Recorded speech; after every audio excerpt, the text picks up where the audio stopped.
আসসালামু আলাইকুম ওয়া রাহমাতুল্লাহি ওয়া বারাকাতুহু। প্রিয় দর্শক, আমাদের ইচ্ছা হোক আর অনিচ্ছাই হোক, কিছু কাজ কিছু অপরাধ করে ফেলেছেন তরুণ উপদেষ্টারা, আর সেই অপরাধের কারণেই তারা বাদ পড়ে যাচ্ছেন এখন উপদেষ্টা পরিষদ থেকে। উপদেষ্টা পরিষদ থেকে আসিফ মাহমুদ রিসেন্টলি বিএমপি থেকে যে এলিগেশন পেয়েছেন, বিএমপি থেকে ডক্টর মোহাম্মদ ইউনূস স্যারকে আসিফ মাহমুদের ব্যাপারে যে জানানো হয়েছে, সে ঢাকা মহানগর দক্ষিণ সিটি কর্পোরেশনে ইচ্ছাকৃতভাবে ইঞ্জিনিয়ার ইশরাককে ক্ষমতা দিচ্ছেন না, আজকে আদালতের দোহাই দিচ্ছেন। আদালতের মামলার কারণে, জটিলতার কারণে সম্ভব নয়। এই আসিফ মাহমুদের এই আদালতের নাম নেওয়াটা তার মানে হাসিনাকে স্মরণ করিয়ে দেওয়া। তাই হাসিনাকে আবার আসিফ মাহমুদ টেনে এনেছেন এখানে, যে হাসিনার আমলে এই মামলা হামলা দিয়ে বিএনপি জামাতকে বিভিন্ন জায়গা থেকে বঞ্চিত করা হয়েছে। তাই ইশরাককে বঞ্চিত করার কারণে এখন আসিফ মাহমুদের উপদেষ্টার পদ চলে যাওয়া 90% সম্ভাবনা দেখা দিয়েছে। অপরদিকে মাহফুজ আলম, যেই জামাত তাকে বানিয়েছে নেতা, যেই জামাত তাকে বানিয়েছে এত কিছু, সেই জামাতের বিরোধিতা করার কারণে সেদিন সংস্কার কমিটির বৈঠকে ডক্টর সৈয়দ আবদুল্লাহ মোহাম্মদ তাহের সংস্কার কমিটির মাধ্যমে ডক্টর ইউনূস সাহেবকে জানিয়ে দিয়েছেন এই মাহফুজ আলমকেও উপদেষ্টা পরিষদ থেকে বাদ দেওয়ার জন্য, কারণ মাহফুজ সংবিধান লঙ্ঘন করেছেন। এখন মাহফুজের ব্যাপারে জামাতের তাদের সমর্থন উড্র করেছেন, আসিফ মাহমুদের ব্যাপারে বিএনপি তাদের সমর্থন উড্র করেছেন, বা সমর্থন উড্র অথবা তাদের নামে যদি এই বড় দুইটি দল থেকে কোনো ব্যক্তির নামে স্পেসিফিক তারা এই দলের সাথে কোনো খারাপ আচরণ করেছে, সরাসরি বিরোধিতায় গিয়েছে এবং সরাসরি কন্ট্রাডিকশন করছে, এই যৌক্তিক কারণে মাহফুজ আলম এবং আসিফ মাহমুদ খুব শীঘ্রই তাদের উপদেষ্টা পরিষদ থেকে পদ চলে যাচ্ছে। নতুন করে উপদেষ্টা নেওয়ার বিষয়ে ডক্টর মোহাম্মদ ইউনূস স্যার চিন্তা করছে এবং খুব ভেবে চিনতে প্রাজ্ঞ এবং বিজ্ঞ লোকদেরকেই উনি উপদেষ্টা পরিষদের স্থানগুলা পূরণ করবেন। কারণ এর আগে হালকা মানুষ নিয়ে উনি সমালোচিত হয়েছেন, যারার প্রভাবে এই ডক্টর আসিফ নজরুলের প্রভাবে যাদেরকে এনেছিলেন এবং যাদেরকে এনে ডক্টর মোহাম্মদ ইউনূস স্যার সমালোচিত হয়েছেন, সেই বিষয়গুলা মাথায় রেখে ডক্টর মোহাম্মদ ইউনূস স্যার যেন বিজ্ঞ এবং সর্বজন শ্রদ্ধেয় এবং মেধাবী মানুষ নেন, সেই বিষয়েও পরামর্শ দেওয়া হয়েছে। তাই জামাত থেকে একজনের বিষয়ে এবং বিএনপি থেকে একজনের বিষয়ে, দুইজনের বিষয়ে যেহেতু অ্যালিগেশন তৈরি হয়েছে, সেহেতু তাদের অতি শীঘ্রই পদ চলে যাবে এবং পদ চলে যাওয়ার পরে আসিফ মাহমুদ যতটুকুই হোক, মাহফুজ আলম দেশের বাহিরে সে একটি রাস্তা খুঁজে চলে যাবে বলেই আমরা সংবাদ পাচ্ছি। কারণ মাহফুজ আলম দেশে থাকলে তার জন্য একটু তার সিকিউরিটি, তার পথ চলে গেলে জনগণ তাকে বিভিন্ন জায়গায় পেলে, রাস্তাঘাটে পেলে তার নিরাপত্তা নিয়ে সমস্যা হবে।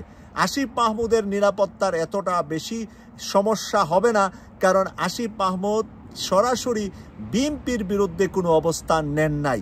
সে ঢাকা মহানগর দক্ষিণের মেয়র পদে তার মন্ত্রণালয়ের আন্ডারে থাকার কারণে সে সেটাকে সমাধান করতে না পারার ব্যর্থতা, অযোগ্যতা, যোগ্যতার অভাব হিসাবে তাকে বাদ দেওয়া হচ্ছে। তাই সেই কারণে আসিফ মাহমুদের বাংলাদেশে থেকে সে যদি এনসিপি করে অথবা অন্য কোনো রাজনৈতিক দল করে, এতটা তার কোনো সমস্যা হবে না। তবে মাহফুজ আলমকে তৃতীয় শক্তি আমরা ভালো করে জানি, ভারত এবং যেখানে অবস্থান করছে বাংলাদেশে। কয়েকদিন আগে ঢাকা বিশ্ববিদ্যালয়ের এক ছাত্রদল নেতাকে মেরে যেভাবে একটা রাজনীতিতে, ছাত্র রাজনীতিতে শিবিরের নাম দেওয়ার চেষ্টা করেছিল, সেই চেষ্টাতেও ব্যর্থ হয়েছে, ছাত্রদল বুঝতে পেরেছে এবং জনাব তারেক রহমানও বিষয়টা খুব বিচক্ষণতার সাথে ডিলিংস করেছে, ছাত্রদলকে শিবিরের বিরুদ্ধে যেতে দেন নাই। কারণ এখানে শিবির নয়, রাত 12টার পরে যেখানে সে মারা গিয়েছে, যেখানে তাকে হত্যা করা হয়েছে, সেখানে শিবিরের মানুষ যাওয়ার কোনো জায়গা নয়। সেখানে বরঞ্চ রাতের বেলা অনেক খারাপ কিছু হয়, সেই অঞ্চলে শিবির যাবে না। এটা তারেক রহমানও জানেন এবং বাংলাদেশের প্রশাসনও জানেন। তাই প্রশাসন এবং বাংলাদেশের মানুষ জানার কারণে সেখানে শিবিরকে ভরাতে পারে নাই চেষ্টা করেছিল এখানে শিবিরকে ভরিয়ে ঢাকা বিশ্ববিদ্যালয়ের বিসিকে অপসারণ করে বিসিকে অপসারণ করে এখানে ফায়দা নেওয়ার জন্য, কিন্তু জনতা এবং ছাত্রদলকে যখন ঢাকা বিশ্ববিদ্যালয়ের বিসি এভাবে দুহাত তুলে বলছিল তোমরা আমাকে মারবা, মারো, এই কথাটা ঢাকা বিশ্ববিদ্যালয়ের বিসি ছাত্রদেরকে বলাটা এটা জীবনের প্রথম, এবং কোনো বিশ্ববিদ্যালয়ের বিসি এভাবে তার সন্তানের মতো ছাত্রদের সামনে বুক পেতে দেওয়ার এই দুঃসাহসিকতা বা এই ধরনের নজির ইতিহাসে নেই। সেই কারণে ঢাকা বিশ্ববিদ্যালয়ে ফেল করেছে। ছাত্রদলকে শিবিরের সাথে মারামারি লাগাতে পারে নাই, এটাকে বাড়াতে পারে নাই, এটা এখানেই থেমে গিয়েছে। এখান থেকেই জামাত এবং বিএনপির ভিতরে ডেস্টিনেশন যেটা মূল জাতীয় নির্বাচনের পরে সরকার গঠন এবং জাতীয় নির্বাচনটা সুষ্ঠু এবং সুন্দর করার জন্য দুইটাই বড় দল এখন আভ্যন্তরীণভাবে তারা ঐক্যবদ্ধ। এই দুইটা দল বিএনপি এবং জামাত দুটেই চাচ্ছে একটা সুষ্ঠু নির্বাচনে বিএনপিও আশা করে সরকার গঠন করবে, জামাতও আশা করে সরকার গঠন করবে।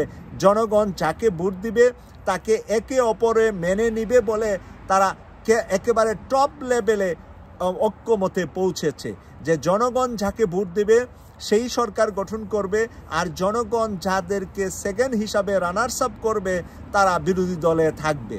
এই জায়গায় বিএনপি জামাতের শীর্ষ নেতারা ঐক্যমতে পৌঁছেছে। মাঝখানে মাঝারি নেতাদের ভিতরে কিছু ভারতীয় প্রবেশ করেছে। মাঝারি নেতাদের মাধ্যমে কিছু ঝগড়া, কিছু একে অপরের সাথে কন্ট্রাডিকশন তৈরি করার চেষ্টা করে যাচ্ছে, কিন্তু প্রত্যেকটা চেষ্টাই আমরা দেখছি ব্যর্থ হচ্ছে, ভারত ব্যর্থ হচ্ছে। যেমনটা পাকিস্তানের সাথে বেশি বাড়তে গিয়ে যেই ধাক্কা খেয়েছে এবং যেই অপমান হয়েছে ভারত, আজকে আমেরিকাতে তাদের কয়েক মিলিয়ন ডলারের আম ফেরত দিয়েছে, আমেরিকা রিসিভ করে নাই ভারতীয় আম। বলছে এই আমগুলা যুদ্ধের সময়ে, ভারত পাকিস্তান যুদ্ধের সময়ে বোম্বে এয়ারপোর্টে অনেক সময় ছিল এবং সেখানে এই আমের ভিতরে কোনো রাসায়নিক কোনো ক্ষতিকর জিনিস যেতে পারে, সেই কারণে আমেরিকাতে তা রিসিভ করতে দেয় নাই, এটা নামতে দেয় নাই, এই আমগুলাকে আবার ভারতে ফেরত দিয়েছে। প্রিয় দর্শক, এই কারণেই আমি বললাম যে আমেরিকার সাথে ভারতেরও অনেক সম্পর্ক খারাপ হয়ে গিয়েছে। আমেরিকা থেকে কোনো পাত্তা, কোনো সুযোগ পাচ্ছে না, যেই কারণে পাকিস্তান এবং চায়না এবং তুর্কি মিলে, 3 দেশ মিলে ভারতকে যে শায়েস্তা করেছে, এই শায়েস্তায় আমেরিকা খুশি। কারণ এই শায়েস্তার কাছে চায়নাকে আমেরিকা সমর্থন দিয়েছে যে চায়নার অস্ত্রে এবার ভারত মার খেয়েছে, ভারতের বিপক্ষে আমেরিকার ম্যান্ডেট এই বর্তমান সরকার যে আমেরিকার আছে ডোনাল্ড ট্রাম্প শুরু থেকেই যেই স্বপ্নটা ভারত দেখছিল, কিন্তু এই স্বপ্ন ভারতের ভঙ্গ হয়েছে। আরেকটা কথা, ডোনাল্ড ট্রাম্প নির্বাচনের আগে তার সাথে যে প্রতিদ্বন্দ্বী ছিলেন, যিনি ডেমোক্রেটিক থেকে প্রেসিডেন্ট প্রার্থী ছিলেন, তিনিও কিন্তু একজন ভারতীয় নারী ছিলেন। তাই এই ভারত বিদ্বেষটা তার ওই নির্বাচনী যার বিপক্ষে নির্বাচন করেছে, সেই বিপক্ষের নির্বাচন থেকেও তার মনের ভিতরে ভারত সম্পর্কে খারাপ কিছু তৈরি হতে পারে, বা একটা প্রতিশোধ বা একটা প্রতিরোধ বা একটা প্রতিপক্ষকে যে আমাদের মানুষ মাত্রই, প্রত্যেকটা মানুষই তার প্রতিযোগী, যার সাথে যে ফেলও করলে তার সাথে তার একটা খারাপ সম্পর্ক থাকে এবং খারাপভাবেই বিষয়টা নেয়। কখনো যে প্রতিপক্ষকে ফুলের তোলা দিয়ে বুকে জড়াইয়া আনে, এই ইতিহাস খুবই কম, থাকলেও মুখ দিয়ে হয়, অন্তর দিয়ে, হৃদয় দিয়ে হয় না। তাই ভারতীয় নাগরিক যেই মহিলা ডোনাল্ড ট্রাম্পের বিরুদ্ধে নির্বাচন করেছে, সেখান থেকেও তার ভারত বিদ্বেষী বাড়তে পারে। আর সেটা এর আগে ডোনাল্ড ট্রাম্পের সাথে নরেন্দ্র মোদীর দোস্তি ছিল, সম্পর্ক ছিল, সেটা আমরা জানতাম, কিন্তু নির্বাচিত হওয়ার পরে একদম উল্টো ইউটার্ন নিয়েছে ডোনাল্ড ট্রাম্প ভারতের বিরুদ্ধে।